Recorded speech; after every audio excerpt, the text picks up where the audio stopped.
He's got whatever the biz, he's on it. Whatever it is, he's got the scoop, the fact, the find. And when it breaks, he's right on time and it's rolling. Best believe he's knowing.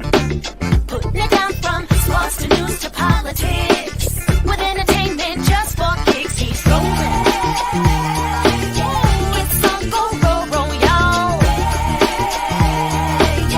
It's rolling Martin.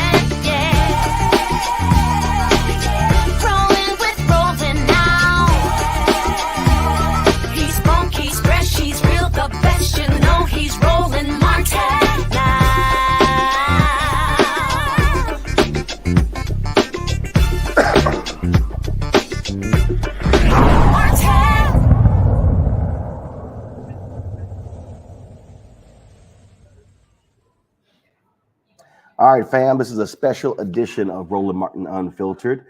I normally come to you live at 6 p.m. Eastern each evening, but I had to come to you live because, first of all, I'm in New York City.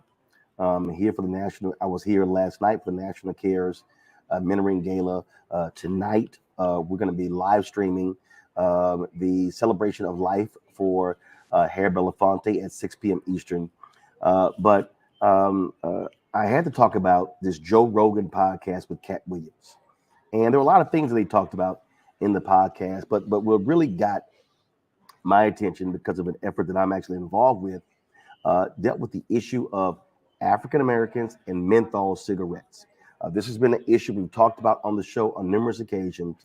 And so Rogan asked Katt about it, and both of them made no sense whatsoever.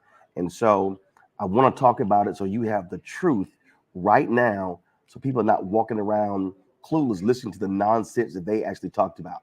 So here's what was discussed on the Joe Rogan podcast.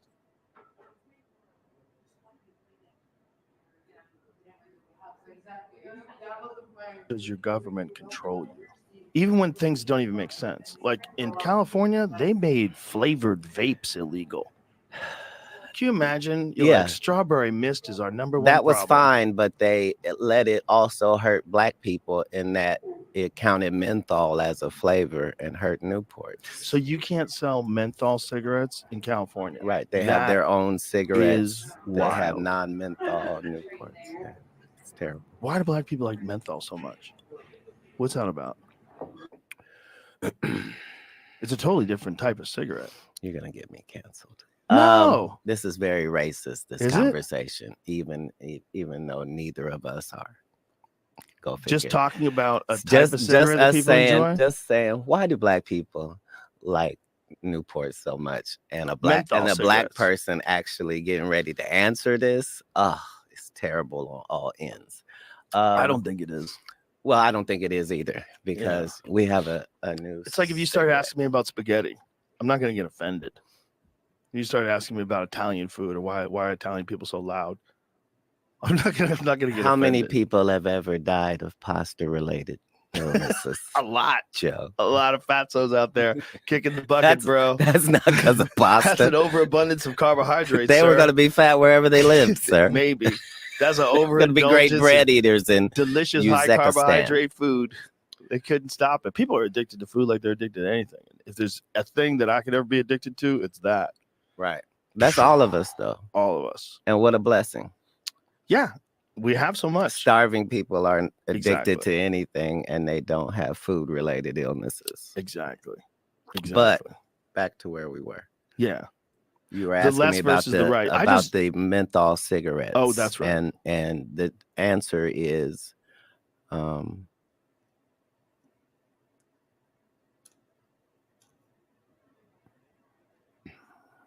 we value strength in product. So there's this whole thing with liquor and malt liquor and the difference between the two, and one is richer and stronger. And the more potent version. Right. And that makes sense. A people, we tend to go with those products.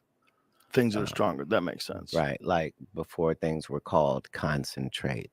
Yeah. That's what we appreciated. That makes sense. Concentrated. And the fact that menthol is a natural thing. So, anybody who is from the South knows about mint plants and, And menthol used as a skincare product, like injuries and shit. Right. Like you appreciate that as a flavor profile as well. Right. That makes sense. The mint julep.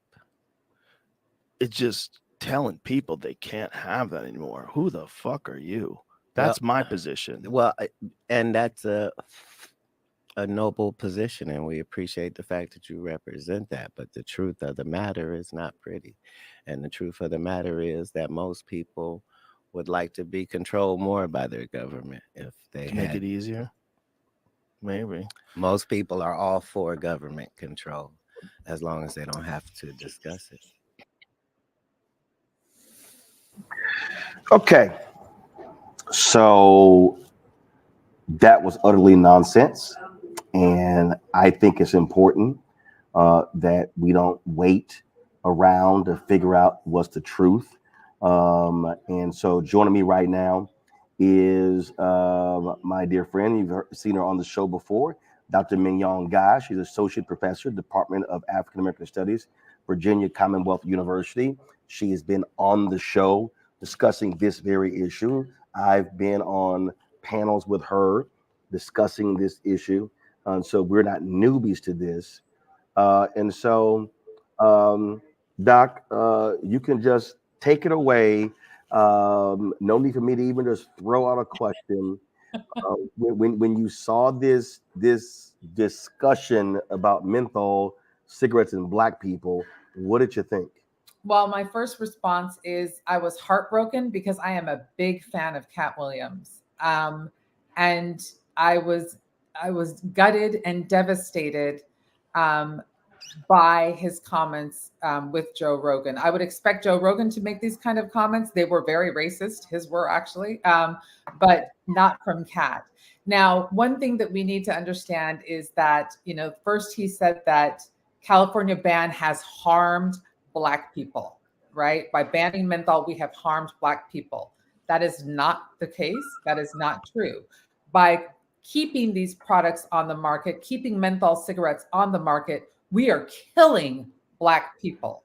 And we are killing 45,000 Black lives every year in this country when we keep these products on the market. So that's point number one. We have not harmed Black people by banning these products in California. We have saved Black lives. And I would hope that Katt Williams would be on board with that.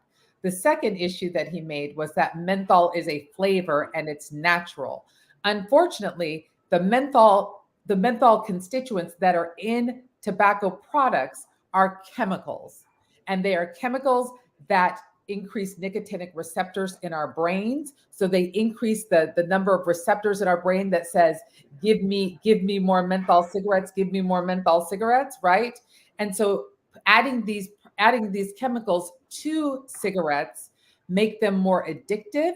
They make individuals more dependent. So he's right. They are stronger, and they're stronger in a way that makes it harder for you to quit.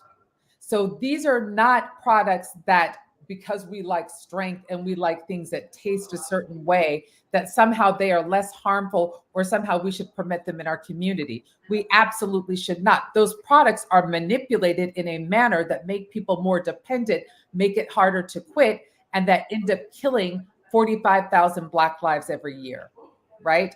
This is not government control. I am a state employee. I'm a professor. But let me tell you something. I do not work for the government. I do not hope for government control. I am a researcher. I am a scholar. I am an advocate for saving Black lives, which is precisely why I do the work that I do, right? I'm not going to roll over just because the big government tells me to these products.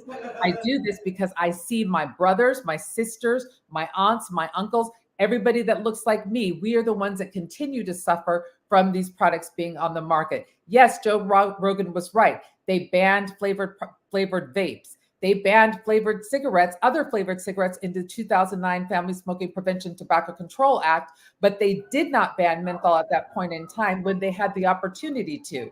And they didn't because the tobacco industry, menthol cigarettes comprise 37% of the market share of cigarettes in this country. So they thought, oh, that's fine. We'll keep these 37% of our market share. It doesn't matter that 85% of Black people who smoke menthol cigarettes.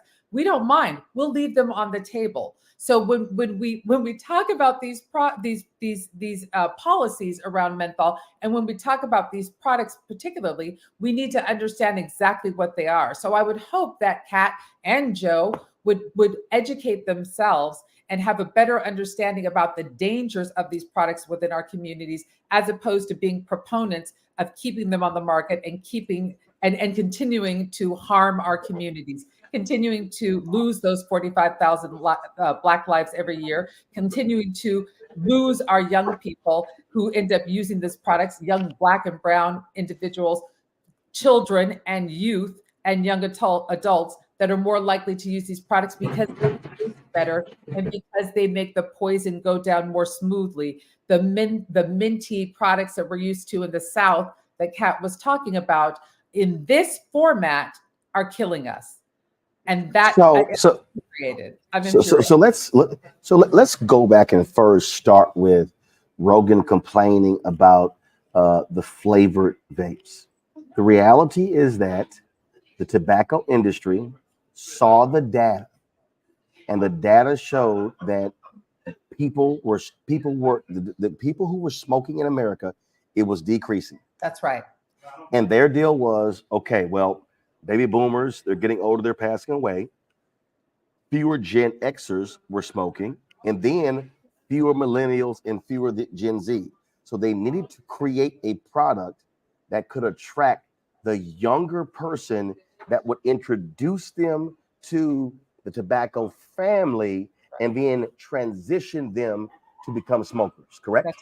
That's right. To transition them to be dependent on nicotine products, right? So the tobacco industry, these people are very wise. They study all of our communities very carefully because they're in the business of making money. So they have to have an off-ramp. They're not going to close down a multi-billion-dollar business. So they're going to introduce new products every time in order to, as public health decreases, as our work in public health decreases the use of tobacco, combustible tobacco products, the ones that you're burning, right? The combustible ones, you see automatically the introduction of non-combustible products that they say are safer or that are harm reduction products. These are not safer products. These are different mechanisms for delivering the same type of drug, which is nicotine, right? And the thing that we have to remember with this, because right now we are trying to ban menthol in the country. California has been successful. They are a role model for the rest of us. But the federal government has not yet banned menthol in across the US. But let's just watch what happens with this one, because in that pending ban, that potential ban that's at the federal government right now, they're talking about banning menthol cigarettes, combustible cigarettes, and potentially flavored cigars, but they are not talking about banning menthol vapes. So it gets to your point, Roland, which is if the industry has to ban the menthol, if the federal government finally gets that ban through and the industry that menthol is gone, it's off the market, menthol cigarettes have gone away from the market, then there's a new product that's introduced that will take the place, that will be the off-ramp for the tobacco industry to continue to sell their drugs in these communities. That is so we know work. I'm and sorry. so we know that the Biden administration, they delayed the announcement. The FDA has talked about this ban. This was in December. So they have to make a decision by March, by next month. That's right. Whether to actually do this. That's right. And so there have been a number of individuals, organizations, and others out there that support this ban on menthol cigarettes. Yes. There was last month, that was this menthol funeral that took place in the nation's capital. That's right. And so what people don't seem to understand about this is that also there are big city mayors that are supporting this. Mayor of LA, Karen Bass, the mayor of Cleveland, Justin Bibb, the mayor of Pittsburgh, Ed Gainey, the mayor of Columbus, Ohio, Andrew Ginther, the former mayor of Columbus, Ohio, Michael Coleman, who was a menthol cigarette user for 30 years, the mayor of Savannah, Van Johnson, the mayor of St. Louis, Tashara Jones, the former mayor of Philadelphia, Michael Nutter, Andy Shore, the mayor of Lansing. And so we could go on and on and on. And so they understand the health implications about this. As you said, this ain't about Black people in mint juleps and us sipping on a drink. This is not about Black people using Vicks Vapor Rub on our chest and backs when we're sick.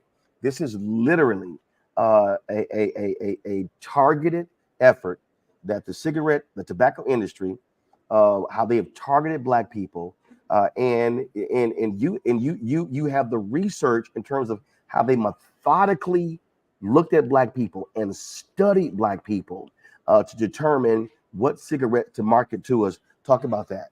That's right. And you know what? Here's the beauty about it, Roland.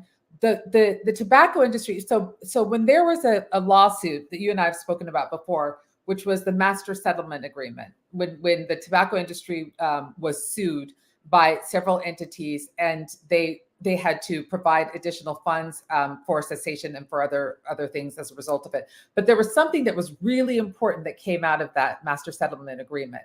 And they were required, tobacco industry executives were required to turn over all of their internal documents, their emails, they weren't emails at the time, but their documents about their strategies, about their tactics, about various types of methods that they were going to use to sell their products, right? So those are all available to the public. So these are not things that we're making up.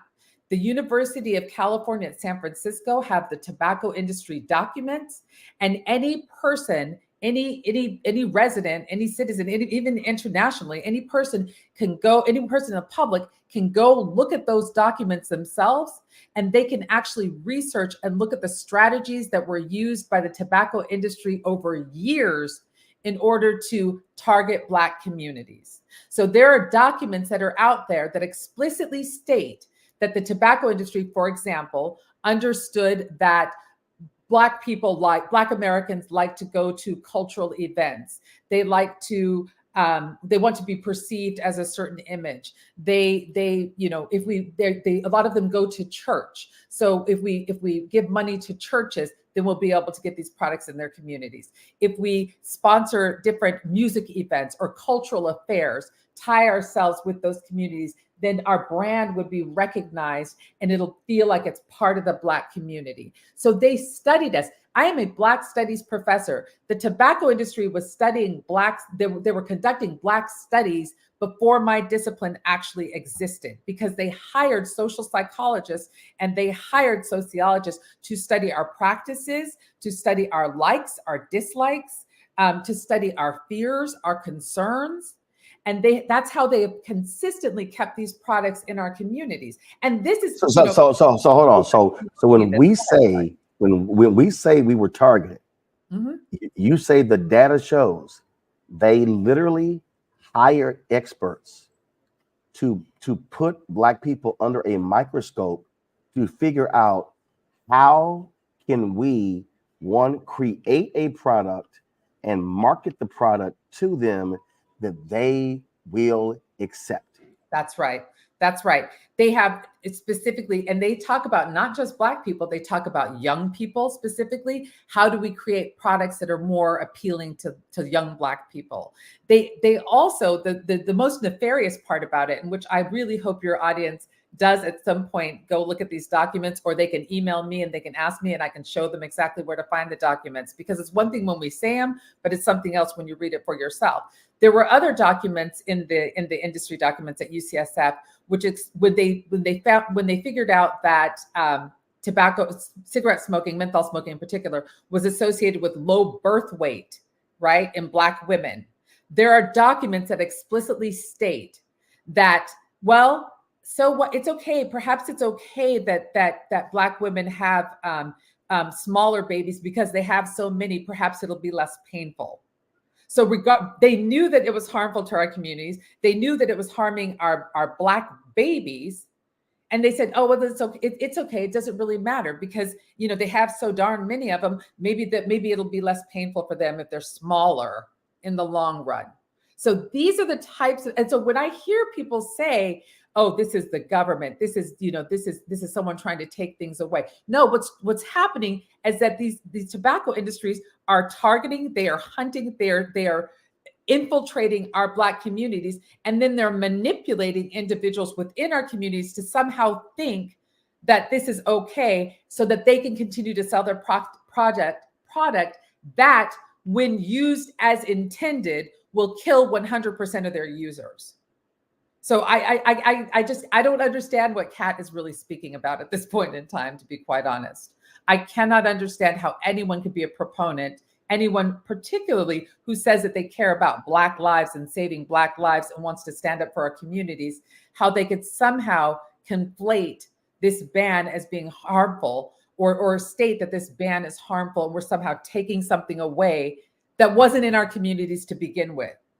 That was actually, we were studied and we were targeted and we were consistently preyed upon again and again and again. And we were left on the table in 2009 when in fact we could have removed these products from our market. My mother smoked menthol cigarettes, right? My mother died of pancreatic cancer before I was the age of 18. I was an orphan as a result of someone using these products. So I am not somebody that's going to come on here and talk about it from a government perspective or even from a researcher's perspective. I see these in my communities every single day. We all know what's happening in our communities. And for us to sort of turn a blind eye and decide that somehow this is the federal government. No, this was me. This is people like me and those mayors that you were talking about, and people like you, Roland, who care about the health of our communities and who want to save the lives of our community members. This is what's at stake right now. And so again, I want to unpack this for people to understand. Even calling it cool, KOOL. And what people don't understand was they also understood how white corporations refused to advertise with Black-owned media. Right. And so what did they do? They became a lifeline to Black newspapers. We all remember the full page ads. And anybody knows who studies magazine, at the back page of a magazine and the inside back page are the two most profitable pages. And they did 52-week ad buys. Jet, they did 12-month ad buys. Ebony, they bought Essence, they bought all the Black magazines, all the Black newspapers. They literally sponsored numerous jazz festivals. The Cool Jazz Festival is now the Cincinnati Music Festival, but that's what it was called. They sponsored the traveling concerts. And so everywhere in Black America, you were inundated with cool, cool, cool. The billboards, they were on playgrounds. And even in the advertisements, it was how we were smoking and laughing, enjoying ourselves. Their whole deal was, as you said, using the sociologist and psychologist, said, right. No. Let's show them it's cool to smoke cools. That's right. And let me tell you, here's another reference for your audience. I'm trying to find the email or the website link, because they're at Stanford University. They have a collection of all of the ads for tobacco products over the years, right? So all those ads that you're talking about, those Ebony and Jet, some of your audience members may be too young to remember those types of adverts. But at Stanford University, they have a collection of all of the ads that have been used to sell tobacco products. And you can see the Cool Jazz Festival, right? And you can see certain images that would be appealing to that audience at that time. You can see the Newport, you can see the Virginia Slims, and you can see some of the Black models that were not able to get jobs back in those days. You can see some of the faces that we know, like Beverly Johnson, right? One of the most beautiful Black women in the world who couldn't get a job at that point in time, but they put her in tobacco ads, right? And so suddenly we were able to see somebody that looked like us. Or suddenly we were able to see people that were doing things that were that seemed like they were representing our communities, right? They even at one point, there's some ads out there that they actually, it's mind blowing. They actually have an ad that looks like it's Martin Luther King Jr. with this "I Have a Dream" speech, but it's selling cigarettes to our communities.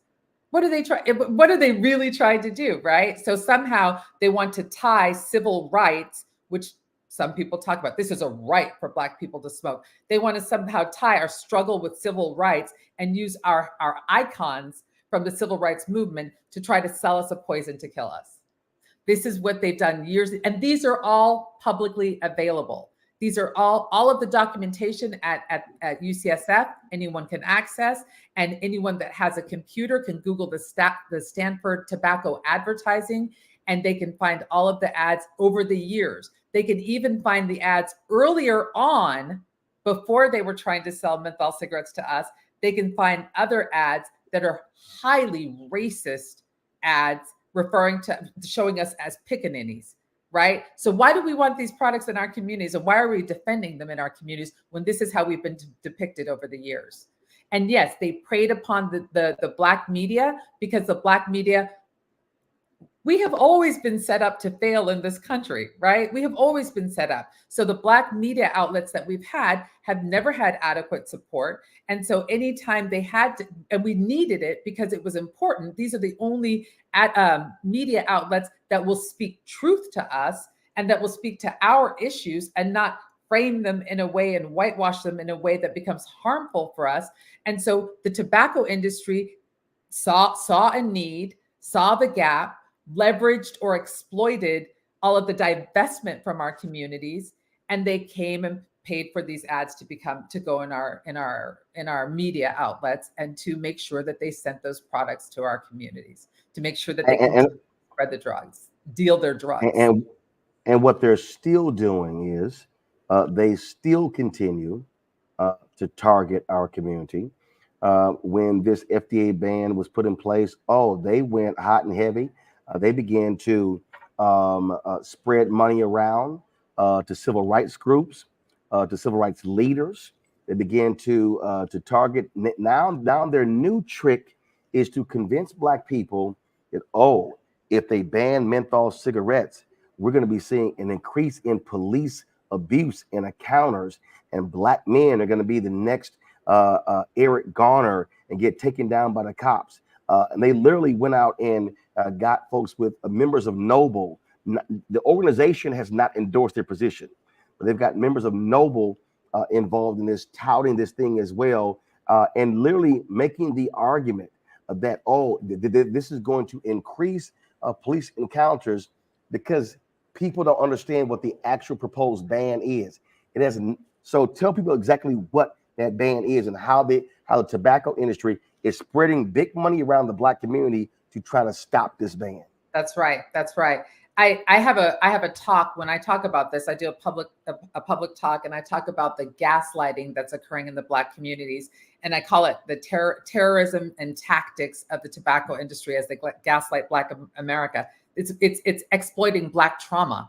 That's what they're doing. So they've paid millions of dollars for some leaders, some Black leaders, and other individuals to exploit Black trauma, to exploit the very real problem of police brutality and hyper policing and over policing in our communities. I don't want police in my communities, right? So if I hear them saying, oh gosh, if we ban menthol, then police are going to come to my communities. But that's the problem with their argument. This ban is not at the individual level.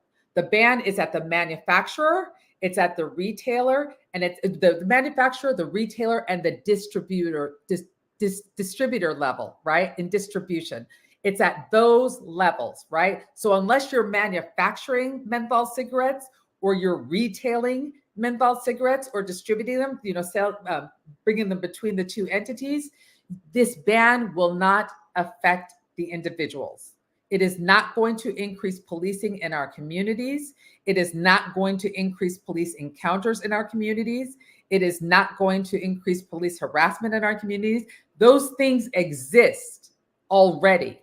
And if police want to harass Black people, they're going to talk to us about our broken tail light, right? They're going to say that we didn't stop at the stop sign, but you don't hear anybody talking about this. You don't hear anybody trying to address those issues. You hear them manipulating this ban that is not even at the individual level. It is at the tobacco industry level, right? And they're using it to scare the hell out of us. And it is it is outright exploitation, and it's gaslighting. It's gaslighting Black people to make us think somehow that we have something else that we need to fear when we have so much that we're concerned with on the daily basis. This ban is not at the individual level. The ban will have nothing to do if you get caught with a menthol cigarette in your hand. I don't know how you're going to get caught with them in your hand when they're not allowed to sell them anymore, or they're not allowed to import them into our country. Right? They're not going to, it is not at the individual level. It's at the tobacco industry level. It is at the retailer's level, and it is at the distributor's level, not the individual. And so one of the things that Rogan was talking about is, this is taking away freedoms and the government, controlling you. Let's be real clear. The government has very clear policies about lead in water. The government regulates air, regulates water, regulates car exhaust, regulates seat belts. I mean, we can go on and on and on in terms of, and maybe the argument is like, well, that's just too much regulation. But here, what's interesting is that these people act like, we've got to just be free. And you're going, okay, but let's talk about the dead. That's right. The dead, or the addicted, or the new ones coming up. So the freedom argument is actually a very interesting argument, because what's interesting to me is they're like, we need all of our freedom, to be addicted to a drug that you cannot get off, that's harder to quit than heroin. That argument doesn't really work very well, right? And as you said, we have government regulations around everything. And I want government to regulate lead in my water. I don't want to live in Flint. You know what I'm saying? And you want government to also be checking to make sure that paint that's on the playgrounds where kids are. Exactly. No one seems to complain about that. Exactly. And these are all things, the things that you've identified are things that will kill us, right, Roland? And menthol cigarettes will kill us too. So here's one more thing that we need to think about, because there's another argument that I'm gonna jump to that I've heard before, and I'm just gonna jump to it right now. Well, banning menthol is racist. We shouldn't ban menthol. If we're not going to ban all cigarettes, why are we banning menthol? It's racist against Black people. No, how they got into our communities was racist against Black people. How the tobacco industry used redlining. They used these residential segregation. They used these vestiges of Jim Crow to make sure that we were all in these neighborhoods, and that we could bombard these neighborhoods with advertisements, and we could make sure that those in Black neighborhoods, you have more advertising available, you have bigger advertising available, you have them closer to school, so you can make sure that our Black children can see those ads and use those products, right? That is what's racist, right? Banning menthol is really reparations, and it's leveling the playing field. It's pulling back something that should have been done a long time ago. The reason why we were able to ban menthol cigarettes, potentially, if they do, is because they are a different product than regular cigarettes. We are not comparing apples and apples. We are comparing apples and oranges. And that orange menthol cigarette is more dangerous. It is more addicting.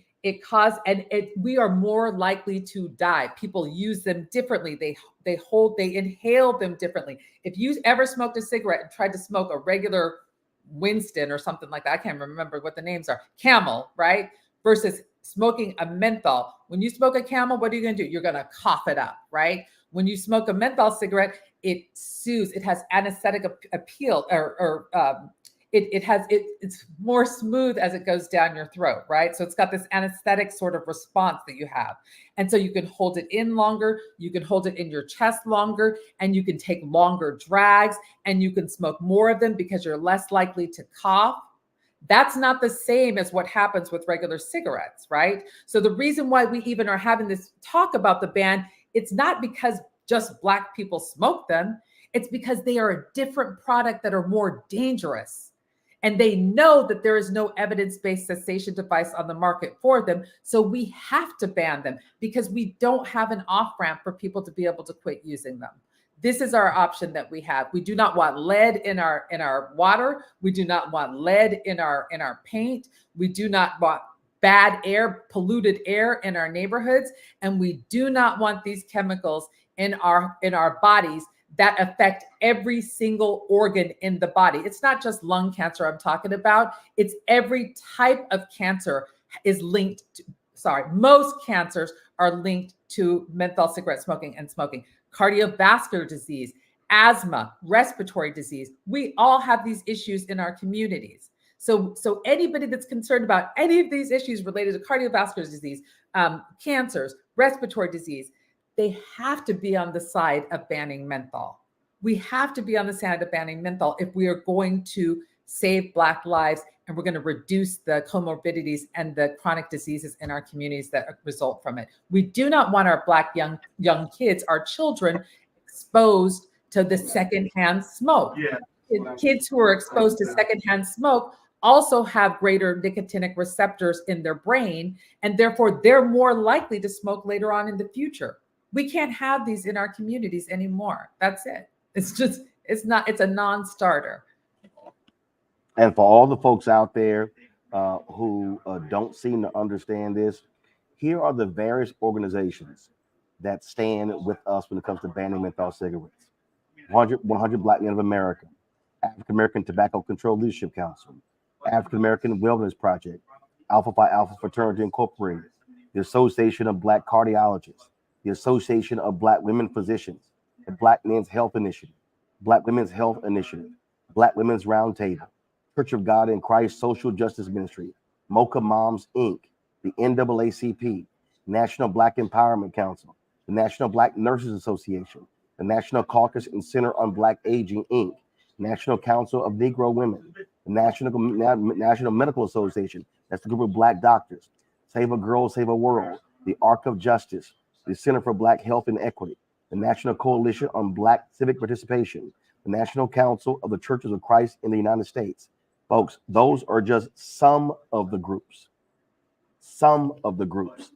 that stand with us when it comes to this particular ban. And again, the decision we'll hear from the Biden administration by next month. And as we know, Mignonne, look, Big Tobacco was pushing real hard, paying a lot of people, a lot of lobbyists to stop this. And hopefully the Biden administration will stand firm and absolutely move forward, allow the FDA to ban menthol cigarettes. And so if Joe Rogan and Katt Williams want to have a conversation, and again, it's Joe Rogan's podcast. So Joe, you want to have a conversation? Why don't you call some real experts to talk about it, not ask Katt Williams? And again, Katt may not even be aware of all this information, but the bottom line is some of the stuff he was saying was dead wrong. It was simply wrong.